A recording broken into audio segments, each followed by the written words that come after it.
sort of concoction of disgusting things that we can make to a disgusting All right, joke. a concoction of disgusting, like a shot glass. Yes, and then just one little scoop of hand sanitizer.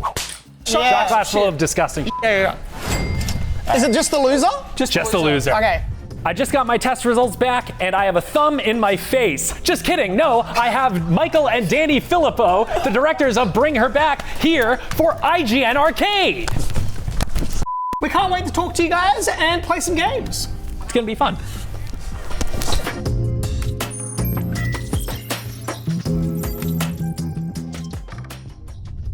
Let's take a look at what we're gonna play. Postal 2! A game which I'm sure had some amount of influence on you guys. See, yes, in a really screwed up way. Look how they're protesting games. This is what happens anytime they try to classify a game in Australia. Games are bad, they make you mad. Games are bad, they make you mad. To what degree did this register as satire to you when you were growing up? Nothing registered. It didn't. I just remember. I remember feeling like sick playing it. I think that's how they want you to feel. Yeah. Yeah, it wasn't like a fun-feeling game. I saw Michael playing this and was disturbed. Do you think this inspired RackaRacka in some way? Like, you know what? I think everything like that you watched that you weren't supposed to watch, or anything you meant to play that you weren't supposed to play, I think had some sort of reference or some sort of pull on you. Speaking of things that you kind of saw from an early age, what was the influence of Jackass on you? Was that prevalent in Australia at that time? Not as much. I think that deathmatch wrestling, we got addicted to it very young, like 10, 11, and that was our Jackass. Yeah. I remember Jackass used to scare me. Real? What about Jackass scared you? Like, I remember, Danny, you were watching it with our friend Jack, and they were like, with the tasers and stuff. And I just remember feeling sick and like, I don't want to watch this. Like, I was terrified as a kid of everything. Does that feel quaint now, given what you've put your body through? Maybe it's like facing my fears in a way. That's it, Danny! Go, Danny! Have you seen Action Point? In South Africa, that we got flown there, and then we watched him do one of his stunts live. Absolutely. And it's when he goes off the slide and just face plants on the ground. The only thing that stops my forward momentum is my face hitting the ground. It was so cool watching him perform stunts live. Like, he would reject every type of safety measure. Any kind of protection. So he'd have like no pads, no mats under the dirt. They just kind of dig up the dirt to make it try and make it a little bit softer. And he just eats shit. He fractured his eye socket, and then they kept filming, and then he was at lunch, and he sneezed, and his eyeball came out of the socket. Oh my God. And everyone was looking at him, he's like, what's wrong?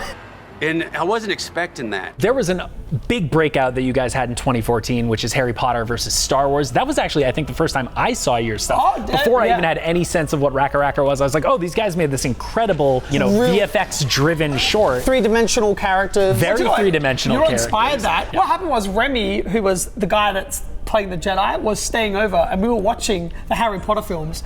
And then he started saying that Star Wars was better than Harry Potter. And Harry Potter was our Star Wars. Like, we grew up loving and being obsessed with those films growing up. And so that started an argument in the house. And then we started, spitballing about how each, franchise would beat each other. And then we just shot it.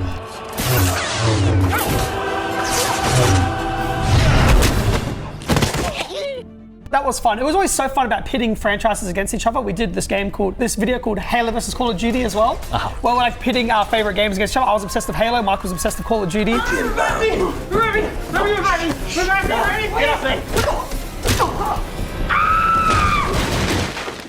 Have there ever been any instances of these companies kind of coming back to you and going like, actually, we kind of love what you guys did with it right there? No, but like, I guess they could have taken the steps to remove the videos completely. Yeah. And they didn't. Game companies ended up like hiring us to make videos on the game. So we got to work with some awesome gaming companies like Ubisoft a bunch of times. Yeah. Do some like Assassin's Creed stuff. So that was always fun. Xbox. Xbox. Like we did like a bunch of stuff like the games that we like. YouTube was the best way as a practice ground to like learn how to be a filmmaker and practice filmmaking techniques, practice VFX for the first time, practice stunts for the first time.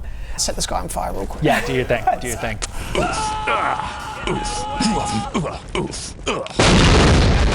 Monetization became a really, really tricky sticking point for you guys. Can you talk about how you struggled with demonetization in the sort of late days of the channel? Well, in the early days, we refused to put ads on our videos. Yeah.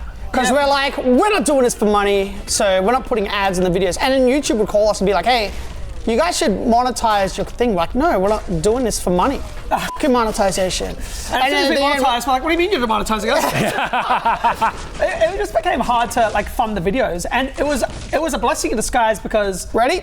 that forced us, was sort of the reason why we started writing films, or like trying to find a different way to be able to, do what we wanted to do. So we started writing films. We still are writing an action film. That's so cool. Yeah, but I haven't got the horror out of my system yet. Yeah. I've still got 2 more horror films I have to bring it back that I really badly want to make. Ooh. And they're still like, I get such a thrill of like writing that stuff and processing certain things that, I don't know, I want to do 2 more horror films before an action film. I'm not ready.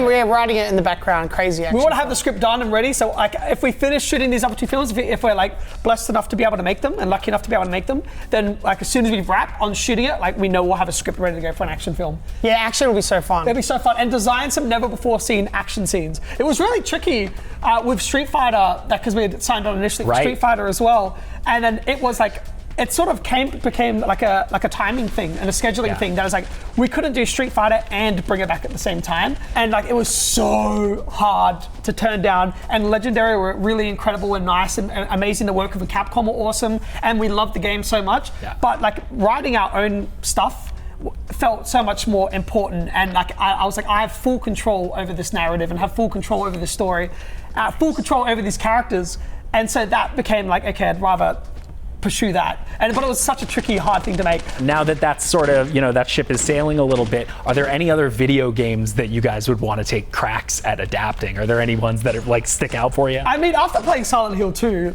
recently, I was like, damn. Well, I gotta say, Street Fighter's not out of my system. That's kind of a conversation. It's not out of the conversation yet. I heard that it got postponed indefinitely. It did, yeah. Did it? It's off the release calendar, so you never know. You never know. Yeah. You never know. Like, we were having a lot of fun doing it. Like, yeah, it was so fun. I traveled to Thailand.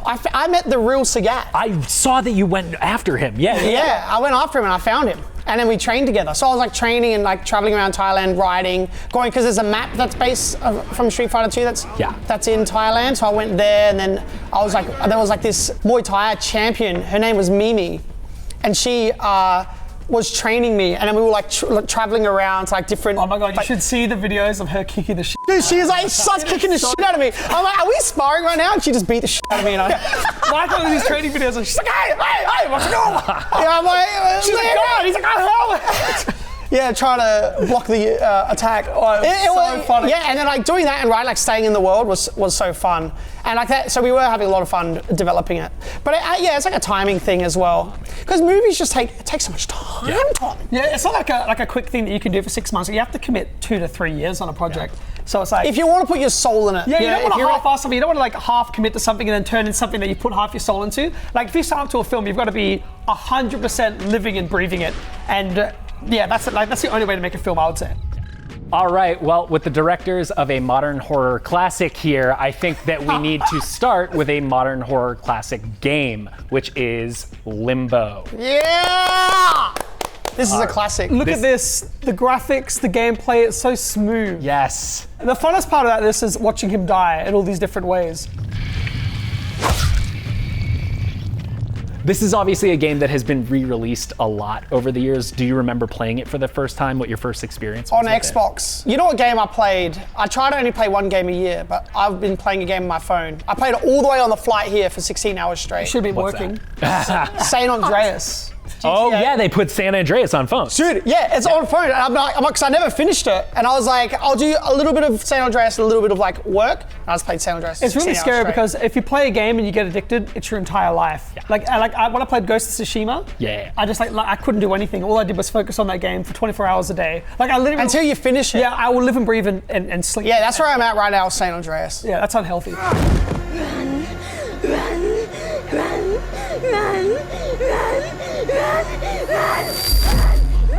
I was kind of in considering Limbo and what this story is about. I find an interesting correlation between this and some of your films, which is this idea of children in peril.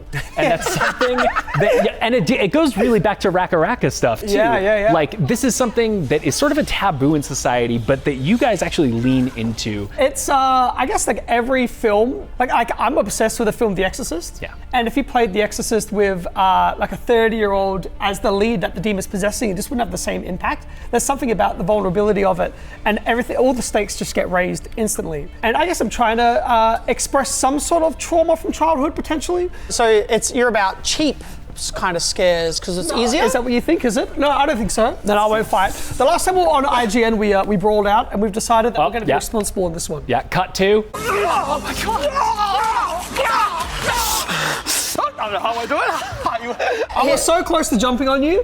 Dude, I was so ready for it. He wanted it. It looks like fear, but it's excitement. Yeah. You had the open arm embrace. I was like, do I jump in this guy? And I was like, I can't do it. Yeah. I could have killed you. Because I weigh a lot. You could have. Yeah. Oh, yeah. Like 100 pounds soaking wet, I'm sure. No! Oh, that's a... Yeah, it's time. Yeah, that's it. Oh! We love it. Oh my god. Look at it, just flicks you off like a booger. Poor kid. Do you have any co-op games? Oh, you're gonna have to wait and see. We'll have to wait. You're gonna have to wait. Yeah, and Danny. Danny was trying to segue. see. Nice try. I do the segues. Yeah, exactly. You're not gonna. Can you beat this, or are you? Yeah. Look, I take it at one limit at a time. Look at That's this. the way to do it. That's. It looks like it took you one torso at a time.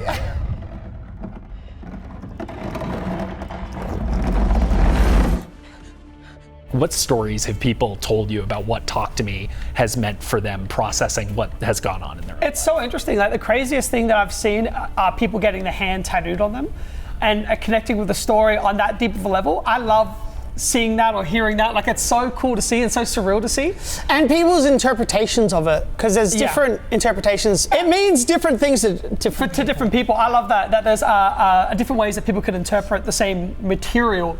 And I don't know, like horror, there's always the funnest way to talk about or express the most uncomfortable things. It's like a way that you can have fun with the most fucked up subjects. Seeing the tattoos and hearing people's stories and seeing people connect to stuff that we thought was so singular or was so personal, but like related on such a global level is, I don't know, the most inspiring, coolest thing ever. Yeah. There's still topics and like similar subjects with Bring It Back because I'm not done exploring that or figuring that out, expressing it, because there's still parts of that really scare me in terms of grief and in terms of like dark depression and things like that. All that stuff sort of still feeds into Bring It Back as well. Like I don't think I'm done exploring those themes. Yeah, and there's like a through line with I think a lot of filmmakers' work where you can see, what? You're too busy yapping. This is the trick. It's trying to do both at the same time. I know. Yeah, exactly. Yeah. So you can't just pause it and turn the game off. The embarrassing part about it is every time I play, I die straight away, and I know that everyone in the comments is judging me over that. And Tom, that's upsetting to me. Let them. Let's hear in the comments how pathetic Danny is. Whoever's only died 15 times before, I'm rusty as hell. I've not played a game in a long time. No, but like I said, that's what the game's about. It's about f***ing up, which you do a lot in life, and then you learn from it. Absolutely. But you don't learn from it, and you just keep screwing up. So, what lesson you want to pull from that one, And Tom? if you don't, then you're stuck in limbo. And that's Limbo, everyone. Time to play a little Fuzion Frenzy. Fuzion Frenzy! This is a 2001 Xbox release. It's my childhood. Dude, yeah. Tell us about playing this game for the first time. Hands were too small to hold the controller, the old original Xbox controller. Absolutely. Trying to like press it, and it was the first kind of 4-player game that we used to play. It was with the our first friends. appropriate game that we played as kids. Obsessed with it. I get so nostalgic and happy looking But I at this haven't played it in so long, like so crazy. I know, stop it. You're trying to preface it and pretend that you're not. Oh, I'm a little bit rusty when we beat you. Well, I'm gonna play this with you guys, and I didn't grow up with this game, so I'm gonna be in there to sort of even What was things your out a little Fuzion bit. Frenzy? Mario Party 4. Mario Party. I love 4 for Mario the Party. GameCube. Nintendo 64 is the good one. Yeah. Not the fourth one. Excuse me, no, the fourth one. The fourth one's where they nailed it, okay? Yeah, Danny. Whoever wins this, is there any sort of prize for around this office? Any sort of concoction of disgusting things we can make to a disgusting All right. A joke? concoction of disgusting, like a shot glass. Yeah, shot glass full of disgusting. Yeah. Is it just the loser? Just the loser. Okay. Just the loser. Just the Last bare bottom person. loser. All right, choose your characters here. Now there are stakes. Oh, I was always Gina. Let's Samson. get it, baby. This one's gonna be mine. What do you guys think is the secret to a good couch co-op game or couch multiplayer? I think any couch co-op game, because they're so rare these days, is the greatest experience. The best one is Halo 3. Yeah. We Hands down. literally at our we got a house recently, and the first thing we did was have a big Halo fest. 2 TVs, like 4v4. Oh, it's the It's greatest. the funnest thing. Oh my god, I get the same feeling watching this as I get when I see the Power Rangers intro. I'm so happy right now. Your body knows it's game time now. The transition has begun. Look at it getting into position. You guys, when you were making Talk to Me, you would joke on the set about how like, oh, this is an A24 shot, or we're making an A24 movie. That's so weird. How was it going in to bring her back when you knew that you were actually making an A24 movie? Did it affect things at all? Everything just becomes more stressful. It was stressful, sort of like no one believed in us when we were making Talk to Me. Like the crew would even roast us. Like everyone was expecting it to fail. And so like going into this, there was this other side of it where it was all just anxiety and fear, really. But look, you just have to, that's part of that fear, or that sophomore feature fear that people can frozen and not do anything. So I had to make sure to stay active and put it in the back of my mind. But I'm living with that fear and anxiety every day. I'm living with that fear right now. Having to do this and play this crazy ass game, which by the way, I'm getting my ass kicked at. You don't know that, you're not sure. I only realized what the objective was 12 seconds into doing this. Naomi wins! I think that was a computer. That's the, okay. All right, but Maybe we shouldn't have put the computer on medium. Choosing mini games. Well, obviously you guys came up making videos on YouTube. Internet videos sort of have a different visual language though than film, like what you can get away with. There's a little bit of the YouTube mentality that's in our DNA, and I think will be in our DNA forever. And so we go into that mentality, I think, with every shoot. That it's, yeah, I don't know, just the way that we do things. Even edit on set, or, you know, are overly controlling over everything. That's a part of, yes! That's a part of just the way that we make and we create. So like on YouTube, like continuity or something didn't really matter as much, and characters didn't matter as much. So you got away with not having to tell like a cohesive story. It could just be really, really random and really tap into our ADHD in a really extreme way. So all of the Racka videos feel like ADHD. Yeah. You have to get that out in the writing process, I feel like. And so like you get around it on set sometimes. So Sally Hawkins, we would, oh my God, like she's so incredible and such an amazing actor. Like I'd give her like takes where we're never going to use it, but it's so funny seeing her perform it. Like sing to them as you approach and things like that, and she would do it, and it's so funny. Is this their new sister and brother, Oliver? Oliver lost his family just like you guys. The thing I love about how you use Sally Hawkins and bring her back is that the movie really weaponizes this sweetness that comes off of her. Was that on your mind when you cast her in that role? Yeah, it's so interesting because she is such an amazing character actor, and she plays such a maternal, you know, person in, say, like the Paddington films, because she's so beautiful and maternal naturally. And the idea of twisting that or turning that on its head and having her play this sort of like old school psycho biddy, like Whatever Happened to Baby Jane or Misery, was such a fun, exciting thing to explore. Again, someone that lives and breathes the project. Like when we started shooting, she packed up her entire life in like a like a shipping container. She moved out of her home and everything was packed up, and she only was there for the film. And we loved working with her. I've never worked with someone so in depth of character. Like she lived and breathed every Yeah, it was so amazing. It's so amazing. And there was a scene, even though it got removed in the film and eventually for time, that there's these characters go ding-dong dashing at midnight.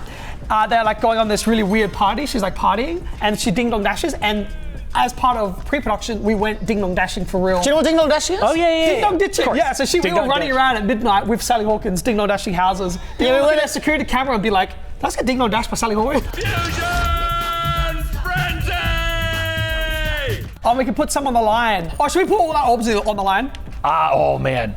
I'm putting... He doesn't want to do it. Yeah, no, I'm doing it. I'm going all the way. Oh, Danny didn't go all in. I'm going all the way. He did it. It wasn't even a call. Coward. Coward.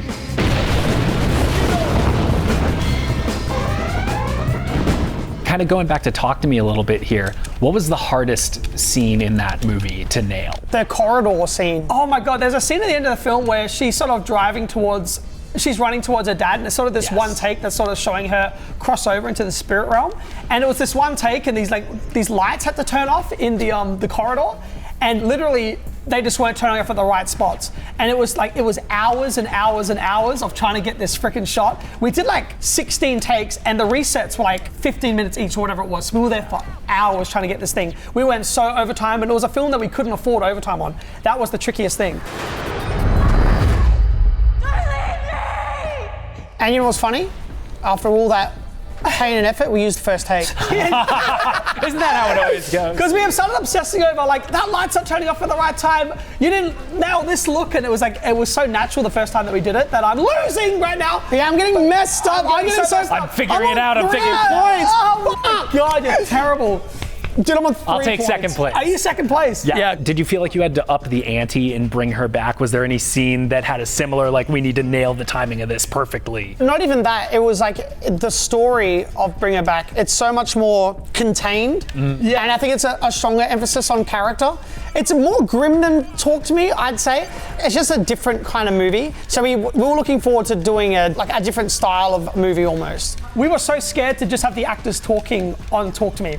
That was always the most stressful part of shooting for us, and so like Bring It Back, there was this whole monologue scenes and like these characters having these conversations, and it was like, I don't know, it was sort of facing that phobia or that fear, and working with actors on like a deeper level, I think. We all don't want to lose this. I was about to say, yeah, I totally heard everything that you're saying. Lots of attention. Like the conversation's great, but I really want to win. This is the last round we have time for here. So. Oh my God, I've been looking at the wrong character. Oh, I hate when that happens. I've been looking at the wrong character. Excuses. I'm gonna lose. Now, you guys have teased multiple directions that you think a Talk to Me sequel can go. One of them kind of more of a straightforward follow-up to the first movie, and then one direction kind of taking it to another country and looking at what a different culture would sort of do with it. Have you guys kind of landed on one of those yet? We've written both versions. So we have two scripts that are following two different characters that are two different stories. You know, I don't want to shoot Talk to Me 2 next. There's still another horror film that we're working on that I'm more excited by. And I think that having a bit of a break before returning to Talk to Me will keep it fresher. But yes, I have two versions and I still don't know which one I'm going to do. No! Oh my God! Oh my God! You gotta watch those corners! You gotta watch those corners, boyo! Did you win that? Was that you? Well, I beat him. That's all that matters. Oh, hold on. Wait. Dude, I was lost. Here, let's come back here. Dude. Lost. I'm the bottom one, I'm red. Wait, are you green? This wasn't even my idea to do the shot of gross liquid. Look at what the And that's all we have time for, guys. We've got to get going. We should have played Halo 3. And this is the guy that plays games apparently 24/7. It's because I've been playing too much San Andreas. Yeah. Well, we should cut to a shot of Michael being very uncomfortable and in pain. We have our ingredients right now. Michael doesn't like chili, but we've got a bit of chili, hot sauce. We'll put a little splash of that in there. A little splash of other hot sauce. That one's, there we are, a little bit of that. There's another hot sauce here. We'll give a splash of that. Do we like soy sauce? Bit of soy sauce here. We got some mayonnaise here. That's mustard, Danny. Well, whatever it is, it's going in the script. Pickle juice. Bit of splash of pickle juice. That's not a splash. Just a splash. So Michael loves it. Last two ingredients is a little bit of chocolate sundae, just in case it doesn't taste good. And then just one little scoop of hand sanitizer. Please. Dude, that looks like actual death. Just have a little sip of that, would you? I need to mix it and a little bit of salt. Can I mix it? Do I have to do the whole thing? No, splash of salt. How much do I have to do, Tom? Did we agree? A shot or? Probably like this much. Let's go. Ah! How, out of 10? Bad! Bad out of 10! Don't do the whole thing. Oh my God! Oh my God! Oh no! Thank you for joining us. We had a great time. Bring Her Back is in theaters cinema. May 30th. Yes, absolutely. Yeah, it's a fun horror film. Or a depressing one. A bit of both. But yes, Michael, anything you want to add? We hope you enjoyed our stay here at G. I had blast. So glad. I mean, he should have been better at Fuzion Frenzy. He's like, oh, I want to play games. Also, nobody said you had to drink the whole thing. You know what? I lied. That's not like Fuzion Frenzy. Fuck Fuzion Frenzy.